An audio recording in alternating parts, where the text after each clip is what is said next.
Welcome home to USA Global TV and Radio, a place where dreams take flight, with authentic storytelling, diverse perspectives and meaningful conversations, where global stories unite and bridges are built beyond all borders. Discover world-class education, entertainment, hope and inspiration.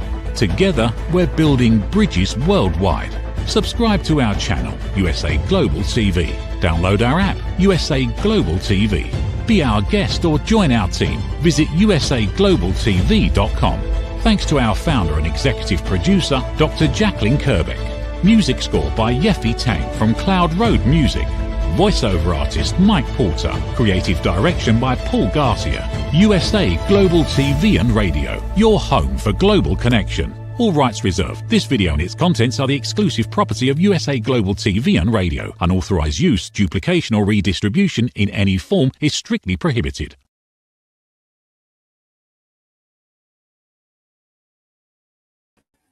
Hi, and welcome to the Persistence Payoff Show. We're here on USA Global TV and Radio. I'm your host, Kimberly Schafer. I'm the inventor of the Ring Thing, which is a waterproof patented ring holder. I'm a first-time entrepreneur and inventor and just really enjoying this next chapter in my life. This show is focused on the quality of persistence and the payoffs that it brings to us. And there are a lot of them in our personal lives and in our professional lives. I'm really interested in talking to people who are experts and have experience with persistence and learn from them about their hows and their whys and what lessons we can take from that. There are a lot of opportunities for us to persist in our lives, and some of them are challenges. And it might be internally with our own mental self-talk. It might be with family and friends, our work. And now in the age of social media, sometimes we can face challenges that just blow up really quickly on social media that we have to face. So that brings me to our guest today, who I'm very excited to have on, Dave Oates, who's a crisis PR expert. Dave's 30 years of PR experience includes stints as a U.S. Navy Public Affairs Officer, Corporate Chief Marketing Officer, and Nonprofit President. He's handled a wide array of contentious matters that include employee and executive misconduct, cybersecurity attacks, product recalls, mass layoffs, large-scale accidents, criminal investigations, and civil litigation matters. A sought-after speaker, Dave teaches courses at San Diego State University's Journalism and Media Studies Department. He's also authored several Amazon ebooks and co-produced 4 LinkedIn learning courses. Dave is an accredited PR specialist who received his MBA from San Diego State University and his bachelor's degree from the University of Maryland. So welcome, Dave. Pleasure. Thanks so much for having me. It's great to see you. Yeah, it's great to see you. Thank you. I really appreciate your being with us. So I'd like to start by just learning more about your journey into PR and crisis PR. I know that started in the Navy. And can you talk with us about how that developed? Was that always an interest of yours, or did that develop more organically? Yeah, it was organically. Thanks for asking. And it was a backwards way in which I got into this profession. I had really thought that my career was going to take a different path. When I was in college, I was a ROTC midshipman. I was getting my commission and was set to and did for the first half of a 9-year career drive ships. So I was a surface warfare officer, as they called it. And about a year and a half on my first ship, a guided missile frigate, I got the additional collateral duty job in addition to my combat position, combat officer position.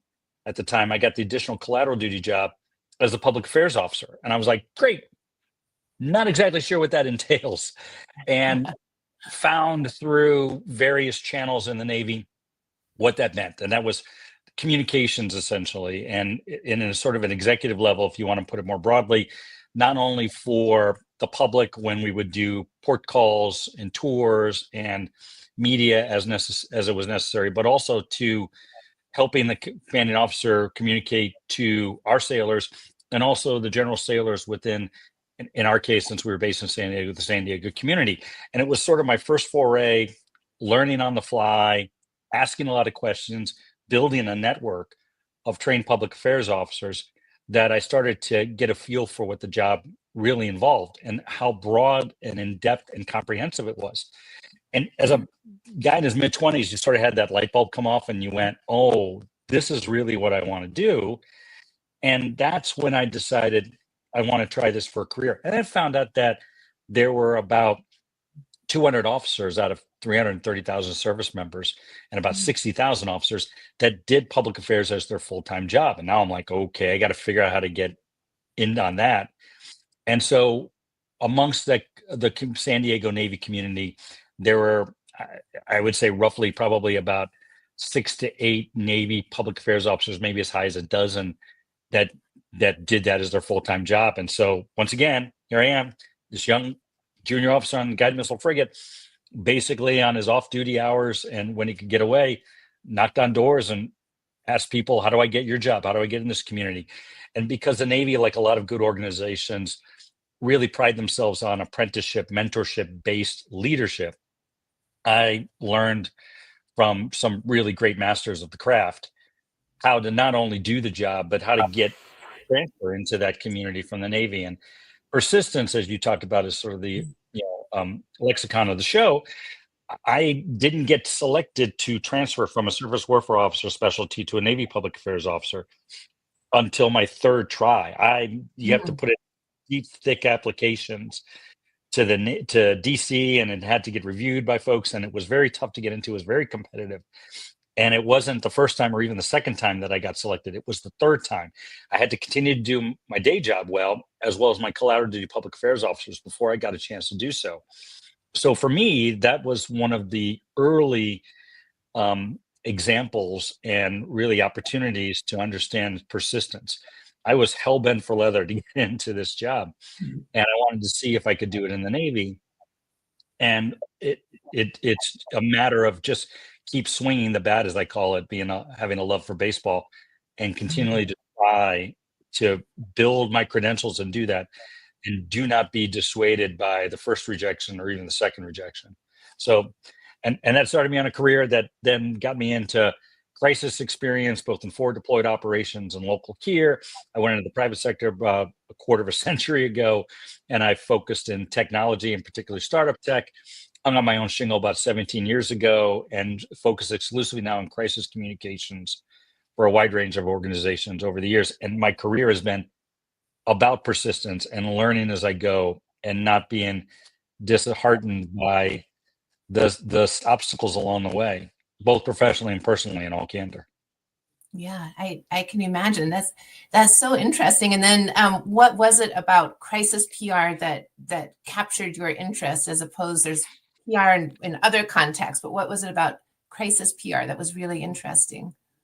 For the right organizations, for which I've had the privilege of working for most of my career, whether it was Navy or other entities, for the right and good organizations, you really add value in those moments where a matter of the entity's own doing, or maybe a false accusation or a misperception by somebody else, really puts the entity, right, government, nonprofit, corporate entity, corporate company, or its executives' reputation into question. And in those moments, if you do it right, you can help them communicate their way through bad situations, owning up to what they should own, taking action for which they should, expressing empathy, and being able to then rally other people to fix whatever the problem is, even if it's just simply a misperception, misunderstanding. And I think that's when people in the communications craft really show their mettle. I don't mean to sort of discount when people like me do promotional fun stuff, or it's a fun product launch, or whether it's a new movie or a new software application or something like that. Those are fun, and those are important to get the word out. But I think it's really valuable when you have somebody who can help you articulate in very authentic and transparent terms what you're going to do about when times are bad. And so that's why I gravitate toward this. It's when organizations need you more than any other time. And I love being able to be of service in that regard. Yeah, that's so interesting, because you must be walking into some very high stress situations with the companies, and you're also very wanted. it's stressful, but they want you to be there. And so that's they need you, and they want your advice. Yeah, especially when you have circumstances where the executives either have an equity stake in the company or they're the founders of the company, as I often do.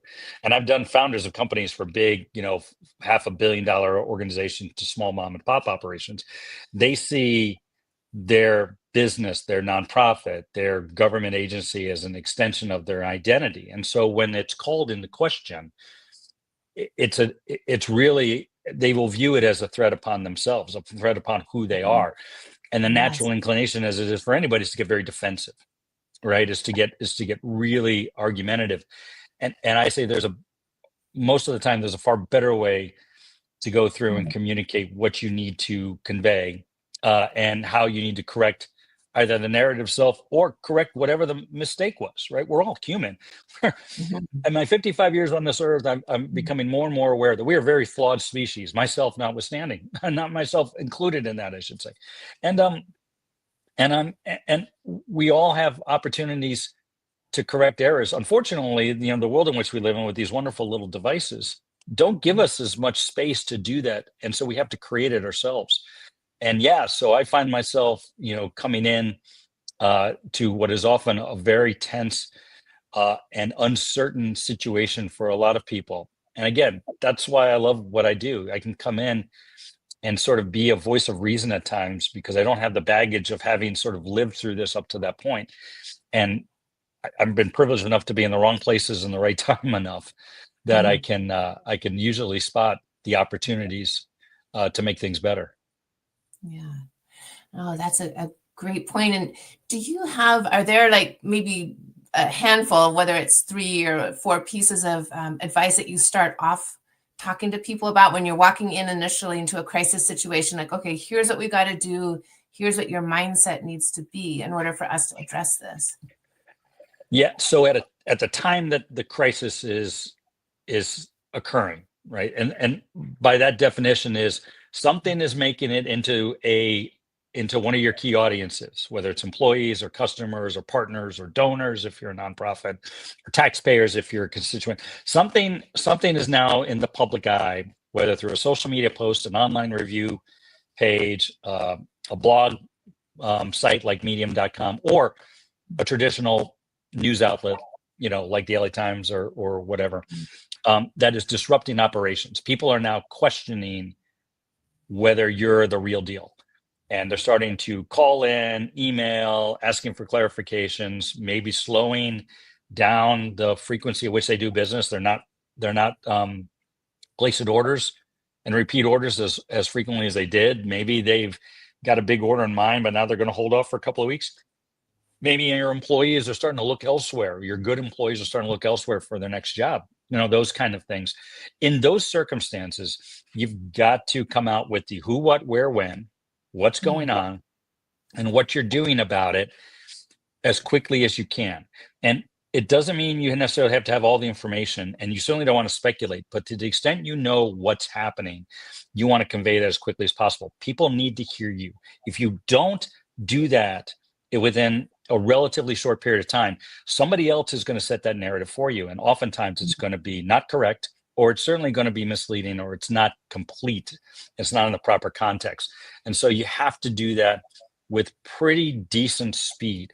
The second thing that you companies and entities will want to do in a crisis is you want to start by communicating with your employees first. I really don't care what the crisis is. If your employees don't know what you're doing about it, you are doing yourself a disservice, because they're the ones who oftentimes are going to be your first line of communications with all of the other audiences, with your customers, with your business partners, with your donors. Because when they call in, those are the audiences to your organization.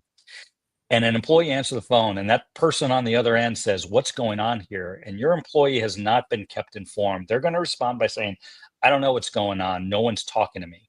And all that does is further confuse your authenticity to everybody else, including your employees. So I say, you got to start with your employees first. Don't wait for the rest of them, but don't forget that you can make a difference by getting your employees to understand what's going on and what you're doing about it, so they can convey that to everybody else. And it's much more powerful, your message, in that context, than when a company simply just puts out a press release or puts up a social media post and says nothing else. And that leads me to the third thing. You've got to be ready to continue the dialogue, to continue the communications. It's not a one and done at a crisis.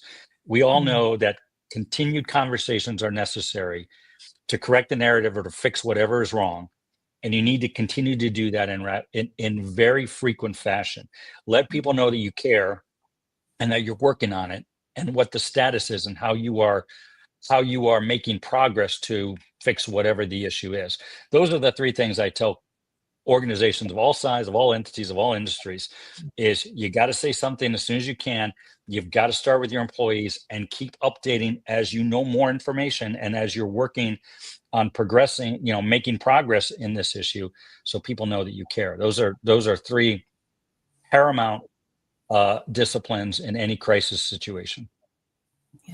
Yeah, that's a great advice. And I'm curious, as you were talking, I was wondering, for the first item, the first recommendation about own it, come out and say, own whatever you need to own.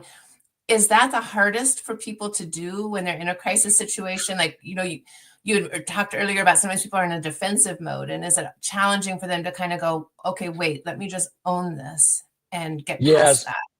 I appreciate the question. The answer is sort of. Most again, if somebody wants to use me to sort of categorically deny something and appear like every other mouthpiece on cable television or whatever, pick a channel, right? I'm not your guy, right? Don't use me as a human shield. I'm not a public defender. I'll toss that fish back in the pond without thinking twice about it. But most companies just want to try to do the right thing, and they will admit to me in my first conversation, like, what went wrong? And they said, hey, we didn't get this product out on time, or we goofed up on this area, or this happened.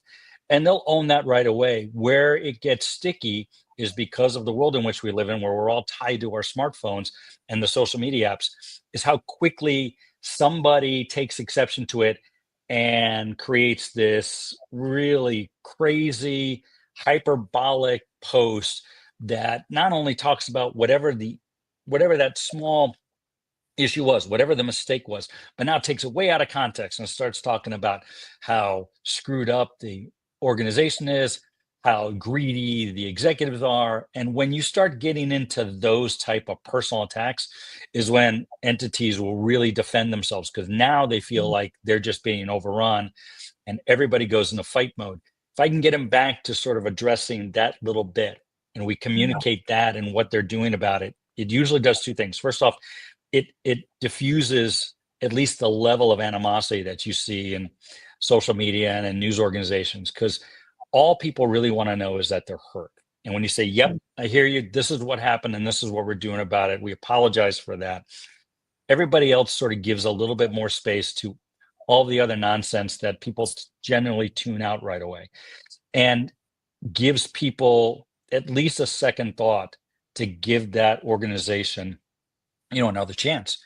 And chances are, if that organization is authentic, empathetic, and action-oriented in its response in a rapid fashion, you can really actually boost your reputation because everybody knows you care. It's when you sort of follow sort of I said hyperbolic before, and all the hyperbole that happens around it, and you get caught up in that and you get defensive, that you raise the level of animosity. Now you're screaming and shouting at them. You don't know what you're talking about. You got it all wrong. I can't believe you're even talking about this. You don't have any basis for what you're saying. And while they may be understandably upset that somebody's making some really ridiculous accusations, if they don't get back to that modicum of truth and they go with all, and they argue with all this other nonsense, what happens is that now everybody starts to believe that maybe there is something there. Maybe you're protesting too much. And so when they find that little nugget of error, now it's really out of bounds and out of proportion. It's just going to cost you more to repair that in the long run. So So I really spent a lot of time trying to get everybody back to center. What's the root problem? How can we fix that? How can we communicate that and move forward? Yeah. Yeah, you must be really good at reading the room. Like when you walk into a situation and are meeting with the company, reading. Do you feel like over the decades that you've gotten that sense of like, okay, this is going to be, they're going to take my advice and implement it, or I'm going to have a little bit more of a challenge to get them to do that? Yeah, thank you for asking that. The answer is yes, and it's only because I've gotten kicked in the teeth so many times in the last 30 years that I've learned that. I'm not the sharpest tool in the shed by any means, so I've learned as to go on as to where people at. And it's also I've worked really hard, particularly over the last 2 years, in sort of being centered myself, working on myself, working on my mental health, and that's also helped me to be a better crisis communications person, because if I am grounded and if I am centered, then I can see where everybody else is at, and I can empathize more as somebody's upset. And I do, like I tell clients to do to the audiences, if somebody's upset at me because they're feeling overwhelmed and they just want this thing go away, I usually will start off with a response that says something like, I get why you want to feel that way. Your reputation is now being dragged into a ridiculous level that shouldn't be. And I understand why you're upset. Here's how we can diffuse that situation quickly, and it may not necessarily be the one that you think is the right course of action in sort of your reaction state, but hear me out. And then I walk them through the plan. And by the way, I try to do all that at least at a high level within about an hour, because as we all know, with various video reels and posts on Facebook, Instagram, TikTok, and LinkedIn, you may not have a lot of time to sort of think about this. You've got to go with a tried and true, authentic and empathetic and action-oriented message pretty quickly before everybody else just fills in that narrative void. Yes. Yeah. And I would imagine, I mean, that perhaps many, if not most of your clients, it's a confidential agreement about, not talking about them, but you did have the one client in Maui with a tourist boat after the Maui fires that they have talked publicly about your work with them. And I wonder if you could just talk a little bit about that situation and how they persevered through that, really a PR crisis that they were facing. I appreciate that. Yeah, that was a great example about having well-intended activities be taken way out of context. So you remember the big fires in Lanai that were just horrific, and so much devastation and so much history that was lost in that one there. There's a snorkeling excursion company, Maui Snorkeling, that gives pleasure snorkeling excursions to tourists. They take them out on a boat. They have these wonderful little activities. When the fires broke out, they had already had a tour group scheduled to go within like 3 or 4 days afterwards. And the owners were going to cancel it, but the tourists had asked, can we please go on this? We need a respite. We need something to take our minds off of what's going on. And the owners, after some deliberation, said, okay, we're going to do this, but we will donate all the proceeds from this event to the local rescue and restorations efforts. So they said they were basically going to cover all of the operational costs, all the team members' salaries, the gas for the boat, all of the other equipment and the things that were on there, and donate all of the sales from that one to the effort. So they went on the excursion. Well, as you can imagine, people on the beach seeing others having a great time while the fires were ravaging, took out their little portable communications devices, as we talk about in the broadcasting, and started recording that. And it blew up all over social media. USA Today called, the local Maui and Hawaii press called, and other national news. And it really just knocked the owners for a loop. And so we came in and were able to correct the narrative right away. And then some of the lessons learned were, in a case like that, there probably should have needed to be some advanced communication, some understanding of people saying, hey, we're going to do this event. Here's our intention. Here's what we're going to do about it. So at least that was out there in the social media realm and the blogs beforehand. Hey, lesson learned. Hindsight's always 2020. And so in this case, it all went well afterwards, but probably could have been avoided at least a little bit. But I was privileged to be of service to them.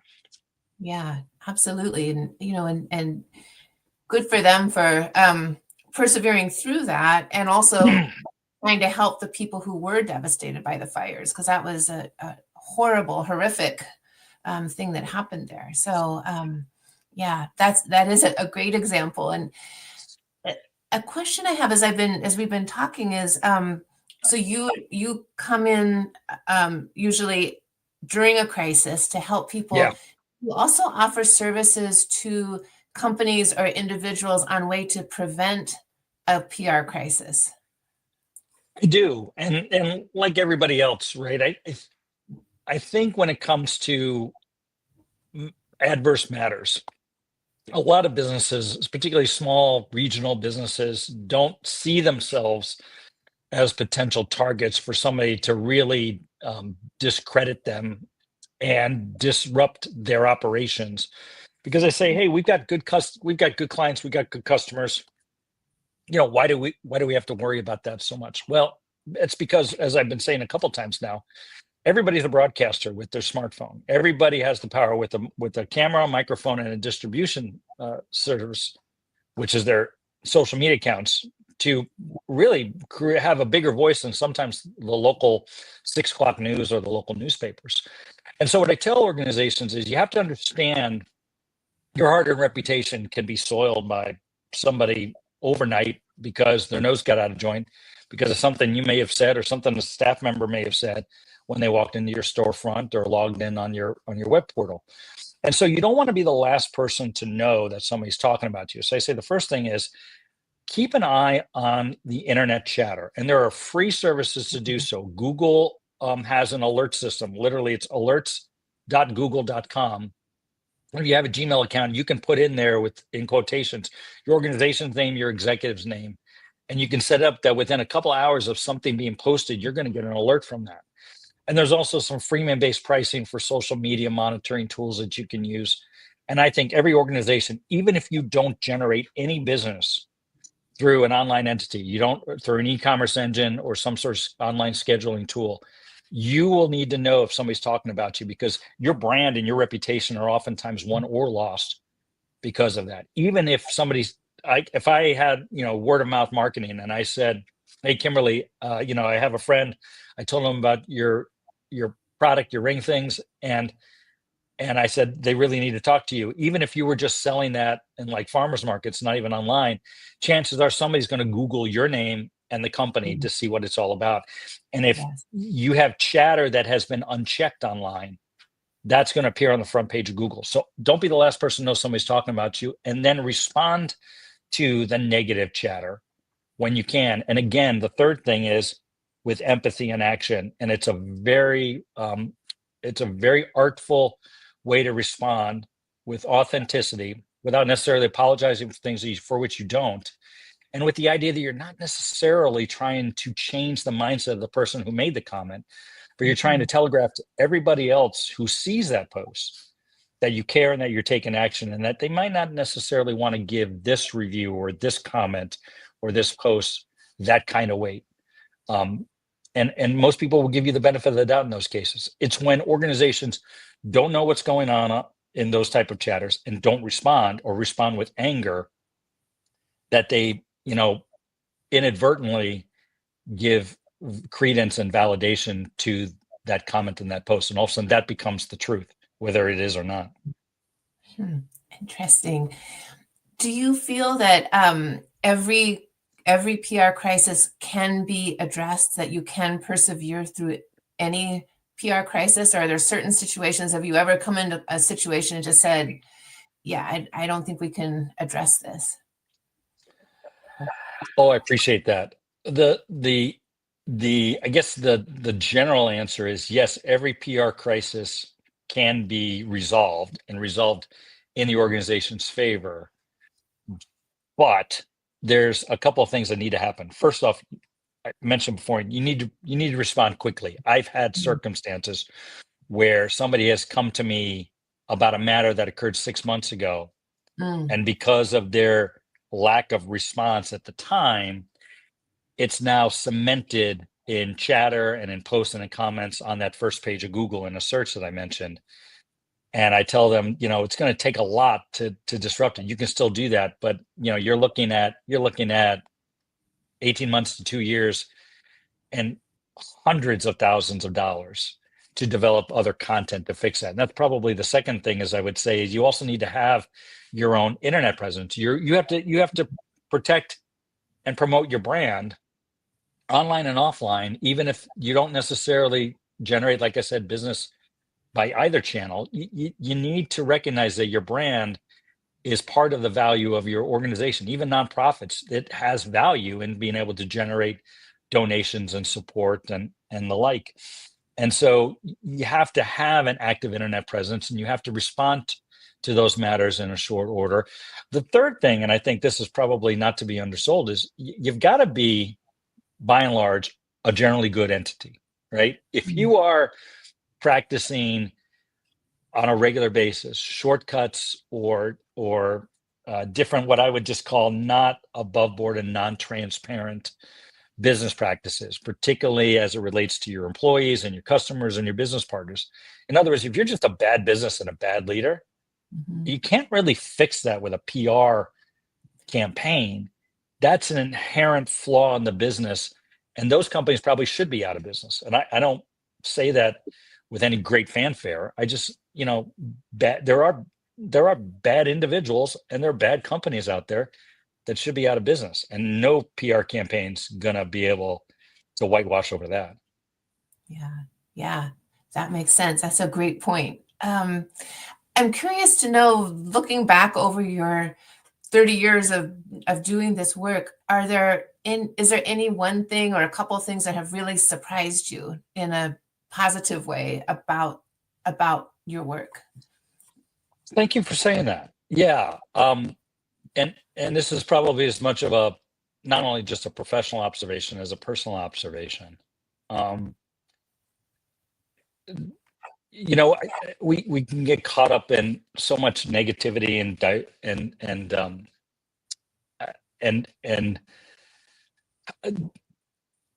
the animosity that we have and divisiveness that we have as a society. But the term I've started to use over the last almost 2 years now is the term being confidently vulnerable.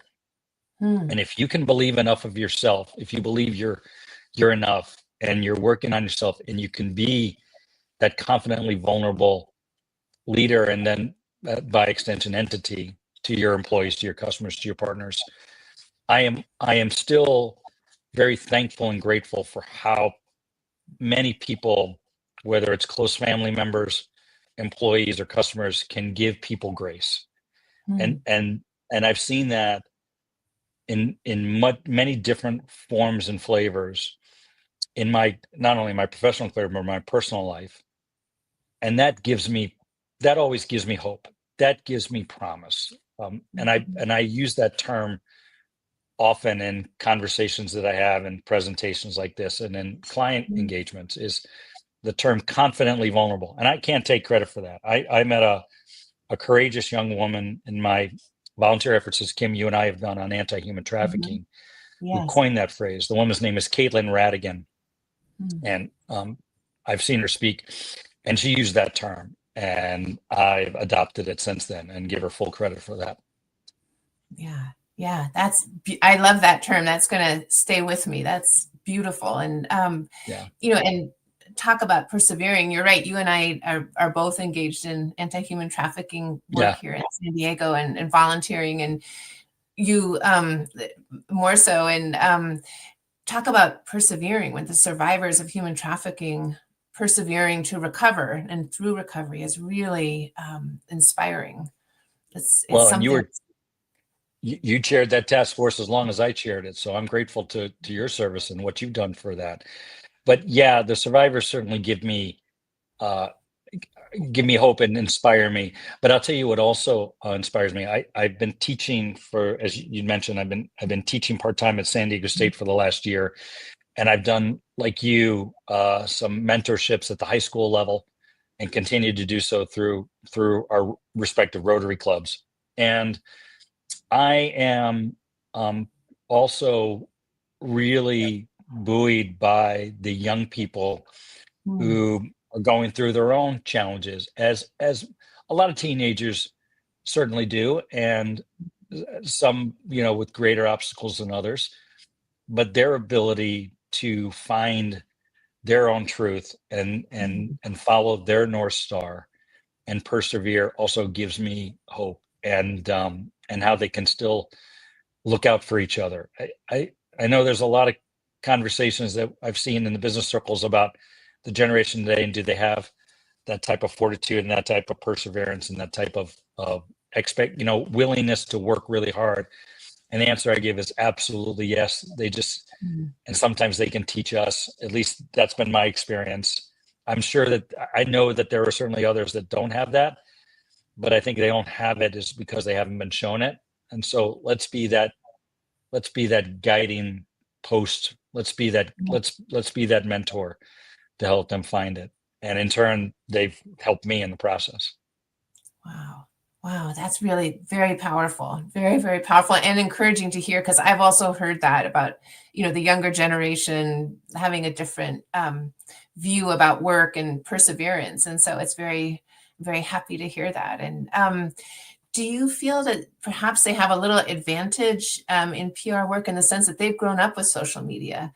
And for us, social media kind of came into existence in the middle of our lives or later. And, for them, they've grown up with it. So the idea of things going viral, or how do you address PR crises, like in your classes at San Diego State, do you feel that they have an advantage in that way?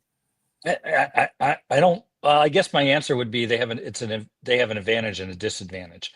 The Mm, advantage is obviously the understanding that they can be their own broadcaster, and they can certainly communicate in very authentic and transparent ways immediately. And to some of them, they recognize the value in doing so. But I would also submit to you that, and I think there's studies that have shown this to be true, that we are overwhelmed with information, and young people may not necessarily know when to shut it off. More to the mm, point, I think there's this imposter syndrome that comes about by looking at other people's feeds and seeing what has been portrayed as the perfect life. And I mean, I see it in people of our age and people that we know that are just like, oh, it's perfect, and aren't we great, and we're just one big happy and it's just not true. You know them to be not that case, and they are trying to use social media to escape that. And I think for a lot of young people, particularly ones that are still trying to find themselves and find their North Star and be true to themselves, that's a real tough set of circumstances. And then add the bullying elements mm, that can come into play on social media. I don't. I appreciate when parents sort of put limitations on that. I think you have to look at it in the same way that I think our parents looked at the television. It's like you mm, can watch television for 1-2 hours a day, and then you're turning that damn thing off, and you're going to go outside and play, or you're going to read a book, or you're going to do something like that. I think we probably should have the same limitations on that, because as wonderful the abilities are to communicate, I think sometimes we get wrapped into a narrative and a world that really, for many people, is just a form of escape, and a dangerous one at that. yeah. Yeah, that makes really good sense. I hadn't thought of it that way. That makes really Yeah. good sense. And um, well, this is so great. I feel like I could keep talking to you for another hour or two. This is a rich, rich topic, and I Well, appreciate everything. I could talk for an hour too now, especially since I got that frog out of my throat about 20 minutes ago. Oh, So I appreciate you letting yeah. me take a drink of water while we're doing this interview. This has been a ton of fun, Kim. It's so good to see you. Oh, it's great to see you. Thank you. And can you let people know how they can connect with you if they want to connect with you in any way? Yeah. And hopefully this doesn't sound like I'm being contradictory, but yes, you can find me on, I tell people, Google me, Dave Oates, Crisis PR. My LinkedIn profile will show up, my website will show up. And on my website, people can, schedule 15 minutes with me for a conversation that they had. Oh, thanks for putting that up there. I appreciate that.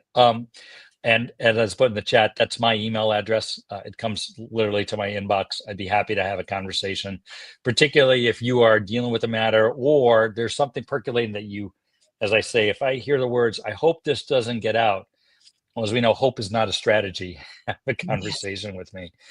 But if responding quickly, we can certainly get through. We certainly get through the tough times, and staying confidently vulnerable with empathy and action and authenticity. We can do great things. This has been a lot of fun. Thanks for having me on. Oh my gosh, thank you so much. I'm so grateful. I appreciate you. It's good to see you. All right. Thank you. Likewise. Thank you. Oh my gosh. I absolutely could keep talking with him for another hour at least. This is really great insights and great information. So you can connect with me in a couple of ways through the Ring Thing website, which is ringthing.com. I'm also on Instagram at ring_thing_. And the show is here twice a month, every other Tuesday at noon Pacific time. So please join us. And I do want to end with just a quote from Bryant McGill about persistence. And he says, persistence is the most traveled path to success. And I think that was really well exemplified with what Dave was sharing with us about his work with companies and their need to just persist and get through and successfully get through their PR crises. So thank you, Dave, so much. Thank you, USA Global TV and Radio, and Dr. Jacqueline. We'll see you next time. Get ready for Talking Heads, the show where expert insights meet world-class education, entertainment, hope, and inspiration. Brought to you by USA Global TV and Radio. Meet our distinguished presenters. From the great state of Texas, longevity expert, award-winning author, publisher, and distinguished Toastmaster, Red O'Loughlin. From London, England, soul heart awakener, novelist, vocal coach, and artist, Dr. Madeline Chan. Also from England, the Harley Street stress expert, therapist, ambassador for peace, and speaker, Carolyn Heward. And from Australia, ICF PCC credentialed coach, entrepreneur, and leadership coach, Mariska Dupria. Experience their expertise, connect with their wisdom, and transform your perspective. Watch Talking Heads on the USA Global TV and Radio Network. This video and its contents are the property of USA Global TV and Radio. All rights reserved. Terms and conditions apply. Visit usaglobaltv.com for more details. Have you ever felt unheard? Like your words float into a void, leaving you invisible and disconnected? How about feeling judged, when assumptions overshadow your truth, leaving you misunderstood and defensive? And then there's that moment when someone offers solutions you never asked for, dismissing your feelings and leaving you more frustrated than before. It doesn't have to be this way. Dr. Jacqueline Kerbeck, the listening mentor, understands. She's here to help you reclaim your voice, build stronger connections, and create meaningful conversations that inspire understanding and mutual respect. Through her groundbreaking books, online and in-person courses, and interactive workshops, you'll learn how to navigate life's most challenging interactions. Discover the power of elevated listening and transform how you communicate. Master setting boundaries and asking permission to protect your peace. Learn to recognize and release judgment, fostering empathy and true connection. Dr. Kerbeck also offers personalized coaching, one-on-one or group sessions, designed to fit your unique needs. Whether in person or virtually on StreamYard, her guidance will empower you to thrive. You don't have to struggle alone. The path to deeper connections and better relationships start here. Visit drjacqueline.com or usaglobaltv.com.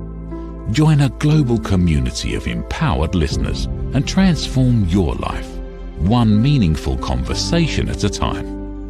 Dr. Jacqueline Kerbeck is the listening mentor. Start your journey today.